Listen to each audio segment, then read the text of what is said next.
თქვენ თვალი ხართ.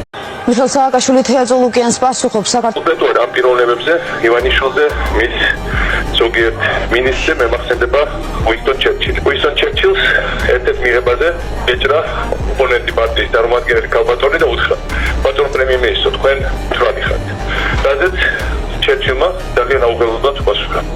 შეხედა ამ ქალბატონს. ქალბატონო, მე მართლაც თვალი ვარ, ძალიან თვალი ვარ და თქვენ მახინჯი ხართ, ძალიან მახინჯი ხართ. ოღონდ ხვალდილას მე გამეგვიძება და მე უკვე ვიქნები მხიდელი. ეს არის ჩემი პასუხი წულუკიანს. მინდა ვთქვა, რომ ივანიშვილი და წულუკიანი თავის მასშტაბების გამო იქამდეც ვერ მომწვდნენ, სადაც მოწვენა ჩემზე უნდა ივანიშვილის პატრონს პუტინს. იქამდეც ვერ მომწვდნენ. ეს ვერ მომწვდნენ ეს სუბიექტებზე, რაც მომწვდებიან, მაგრამ მალე ქართველი ხალხი მიწვდება მათ, ყველგან სადაც საჭირო და სათანადოდ აგებიერებს პასუხს. მიხეილ სააკაშვილი